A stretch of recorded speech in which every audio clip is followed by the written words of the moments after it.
Hey,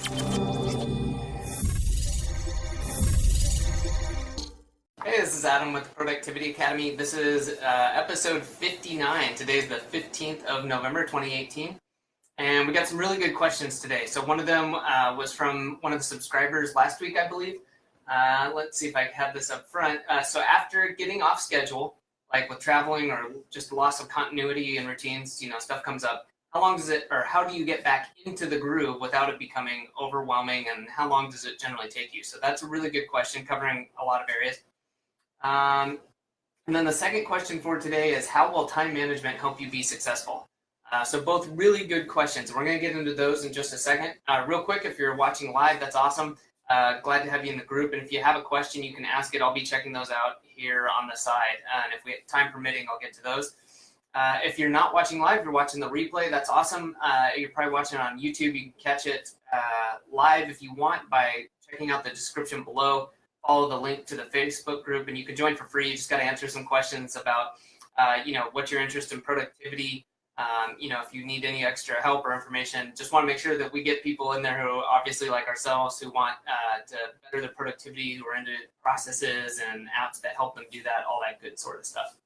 So also, if you're watching on YouTube, you can hit the subscribe button, stay up to date. Obviously, you get notified about these, as well as things like productivity app reviews and some one-off videos.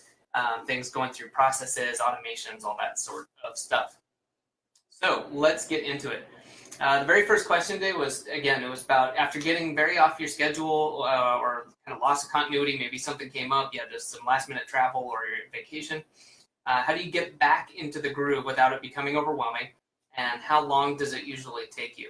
So this is a really good question. I personally identify really strongly with this because I know that on top of this question directly about after it, there's also issues when traveling. Like, maybe you're business traveling, but you still don't have enough time. You're either not in your familiar environments, or you've got these things that are normally taking up periods of time when you would be really productive. Say you're going to an event or you've got meetings. So there's that aspect too, but let's just focus on afterwards. I think, the important part of this, it comes back down to making sure you have that time. Let's say you come in on a Sunday night, it's 11 p.m., you finally get home and you get up the next day, and how are you going to get back on track? So start with the daily review. When you get up on Monday morning, do that daily review. Make sure that you're keeping that habit built and you're aware of the things like what are your tasks, what's on your calendar. Don't let that overcome you. Don't sidestep it and say I'm tired from travel, or this or that, because by at least acknowledging, hey, these are all the things I have going on, you can start to prioritize them and sort them. Okay, and you can say, okay, I can't get to this thing, or this is truly important, this has to be done today. Because a lot of this after that point becomes really subjective. Some people take maybe just that first day back, it's tough for them, or some people just get right back into it and they can go full bore. I know for myself, generally the first day after travel and coming back, I start to fade off pretty quick in the afternoon. I can generally get back into it, but I find that even more so than usual days, by the afternoon, I'm not really able to focus. And so, I can do tasks. It's not that I just stare at the wall or something, but I find that, my productivity really goes down. And so I try to do things like I don't schedule intense meetings where it's actually, maybe diving into some details. I could definitely have a conversation with someone, but I would never schedule a financial review or something like that in the afternoon right after traveling. And then, I think that this is important, and why I'm talking about myself is because if you know when you're not productive, then you need to schedule around that, because just doing that morning review or putting it in your calendar, you're not magically going to become more productive because you told yourself you have to do it, right? You're going to kind of set yourself up for failure, which is the exact opposite. You don't want to reinforce that. You want to reinforce the good stuff. So I think that what you can do is just try to do what I'm talking about with scheduling the downtime. So my example, if I know, in the late afternoons or mid afternoons on that first day back that my productivity is just going to nosedive, then I schedule around that. Okay, I don't plan meetings ahead of time. I save things like maybe I need to do some reading for that time, or maybe I push back and do some exercise during that time. So instead of having some time where I'm at the computer, I'm up, I'm moving, I know that for myself that works. So for myself, the length of time this takes, generally I notice 1 to 2 days to get back to normal. And generally it's just 1 day. And a lot of that is just building that momentum. So this kind of goes back to ideas on being productive instead of, or rather there's two kind of ways of doing this, like the eat the frog method, where you just, you get the biggest and most important task and you get it done right away, or you build the momentum. And for myself, in this case, after I'm coming off of travel, I wouldn't try to tackle the most important, or necessarily, I wouldn't try to tackle the important, but I wouldn't maybe take the biggest task. I would want to build that momentum back up, since I know that I've kind of, I'm off course a little bit. I need to get back into it. And so I want to build that momentum so I keep going. And then I think that this also, once you get into this process, you can look ahead and say, okay, I'm traveling next week. I'm going to be leaving on a Thursday. I'm going to come back on a Monday, but I'm flying on Monday during normal time. So I need to reschedule some things. And I know I'm going to get in late. So what does my Tuesday actually look like? And being smarter about that, instead of saying, oh, I'm just going to keep my Tuesday schedule the same, right? If you do that, you're going to set yourself up for a rough day when you could have maybe moved a meeting or two around. You could have gotten some work done ahead of time and cleared out some time for whatever it is you need to do, exercise, go to the grocery store to make sure you got the food to eat.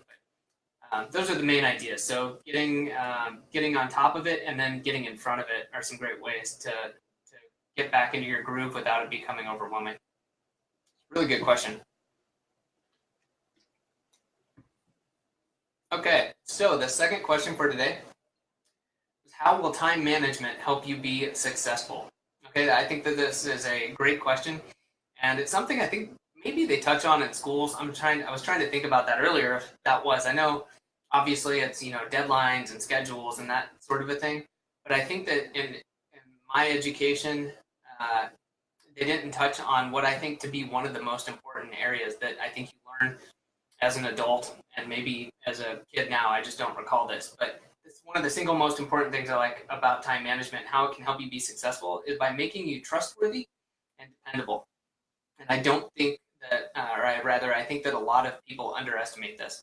And by that, I mean, for example, I've had hiring conversations have come up both in the past and recently, and we've said, okay, we have two candidates or two people.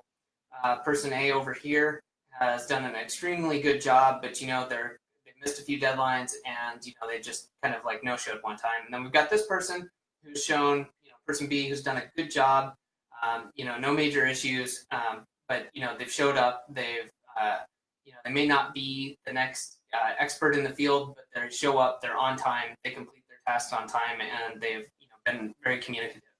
Well, to me, that's a no-brainer. I want that person who is trustworthy and who's good with their time and knows how to manage their time, because we can teach or hopefully show them how to do the rest. But the people who are not able to be good with time management, that really impacts more than just themselves, and that starts to show. So there's kind of two ways you can look at that. And one is, looking at yourself. And I think that that's important too. Do you want to be that type of a person who's good at time management, who's dependable, who's trustworthy, who people know they're going to get done and they'll have the time to do what they say they're going to do? And then also, people you work with or you hire, what kind of person do you want? Secondly, I think that it's going to make you and your projects you work on more stable over time. Like anything, project management, cost estimates, whatever it is, anything you're doing, this takes time. You don't just apply some of these tactics I'm going to talk about in a minute and instantly become more successful with your time management. But over time, you develop these skills. And I think that that's really important as well, because this feeds into your overall productivity, right? If you're able to be a lot better about managing your time, managing your project's time, and you get better at that over time, then you're going to have less of those instances where, for example, your project ended up taking too much time, or you're really underestimating what you need to accomplish these things. All right, and then third item, I think, about how time management can make you successful, it's by being able to help yourself and those around you with lower stress levels, okay? There's always projects where, hey, there's some last minute stuff, you got to put out a fire, you got this and that, but, there's definitely some serendipity here where, the people who work on their time management skills tend to have less issues like that. Surprise. And some of that is luck, but some of that is definitely, it's coming to those people who put in the time on working on their time management, and they have less stress because they're putting in that time and saying, okay, I'm working on my time management skills so that my projects, finish within the allotted time. I'm able to estimate correctly. I plan my day out so that I'm not freaking out and dealing with these wild swings and these, getting sideswiped by all this stuff. And then that byproduct is direct in the sense that just people being around you will probably be less stressed. And then if people report to you or you manage people, then, of course, you're directly influencing them. So I think that that's important. So to build on that, though, let's talk about some of the common time management tools. And again, I'll talk about the daily review and scheduling. I think that this is really important. This is the first step you could take. And if you do nothing else in your day, that this greatly helps you. Taking that time to prioritize your tasks after you've kind of gotten everything in from whatever it is, Todoist, Evernote, whatever you use, your notebook. Okay, and going through prioritizing, scheduling, making sure everything jives with your calendar and is good to go. All right, so getting in the habit of doing that is really important. Okay, I mentioned it, use to-do lists. Obviously, whether it's, I don't care if it's a sticky note or if you've got your best self journal, whatever it is, using a to-do list and getting better about that and finding out what works for you is really important.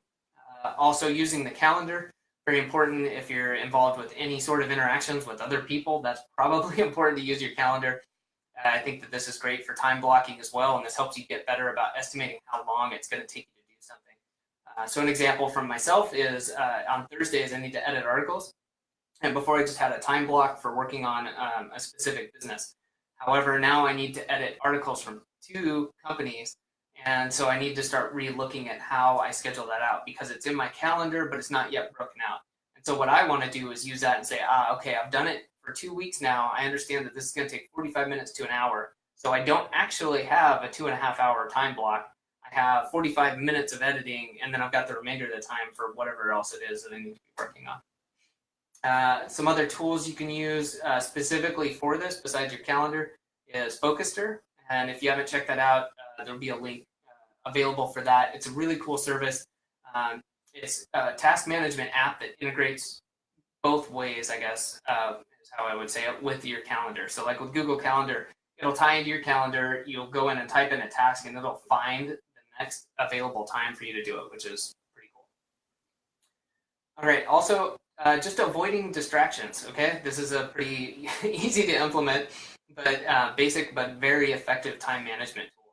If you have, say, for example, a 2-hour time block, then put down the chat apps. You're probably not supposed to be using them anyways when you're supposed to have a 2-hour time block, so do that. Help yourself. Grab your phone, put it out of reach, put it in the other room, put on some headphones if you can, all right, and then get the most out of that time. Another little tip that I use to get the most out of my time and then to accomplish the things that I want, okay, again, going back to the idea of a time block, is to write out what I want to do beforehand. And that's literally what I do on a Post-it note. So I'll sit down and take a minute or two, and let's say I'm going into a 2 or 3 hour time block, I just write down what it is, what are the top 3 to 5 priorities I've got, they're little tasks, and then go after them and start at the top and work your way down. And that helps clarify it, make sure that you're not missing anything, but then also will help you estimate better. I just did one block where I was talking about editing the articles, and I ended up only having enough time to do 2 of the remaining 4 items. So now moving forward, I can go back and say, okay, if that's the amount of time I have, then I need to change the process around, or I need to give myself more time, and over time, that'll become more accurate. All right, just to go back on another one about avoiding distractions, I think that this one's also really important. Do not leave your email open. Okay, this has to do with like chat apps as well, whether it's Slack, Skype, GChat, whatever. But do not leave your email open. Check it at set times throughout the day. I personally try to do this twice. I'm not saying I never go into my email. A lot of times I either need to retrieve some information or whatever it is. But once I'm out of there, I close it. Okay, and it's a skill that I'm still working on, definitely. But I try to do that, and then at the end of the day, I don't do this all the time. I try to stay out of it as much as I can, but I'm normal, and I certainly don't think anyone is going to just ignore their email. But until the mid-afternoon, then I just really do try to keep it closed and not open. And I found that to be really effective. And then the other thing you can do with emails is to segment your email. So if you're a Gmail user, or just about anyone nowadays has filters you can set up. So you can say, emails from Amazon, go into an Amazon folder, and at the end of the day, maybe you look at those and say, hey, is there a sale on I care about? But you don't want that stuff in front of your face at the beginning of the day. And so that when you do go into your inbox, you're only seeing the ones that are important and then you might need to respond to. So hopefully that's helpful. I think that time management can certainly make you more successful. Like I said, by making you more trustworthy and dependable, it's going to make you and your projects more stable over time, and then help yourself and those around you to just have a lower stress level, which is just going to help you in all sorts of ways. So, all right, I think that's it for today. Those were some really good questions. I don't see anything else, so I'm going to sign off and just say, if you're watching the replay, you can hit subscribe, stay up to date, or if you want to, you can come join us in the Facebook group. The link is below. You just hit that. Answer a few questions, and make sure you want to be in a group with talking about productivity, processes, automations, all that good stuff to help you and your business. And that is it for this week. I'll see you next time.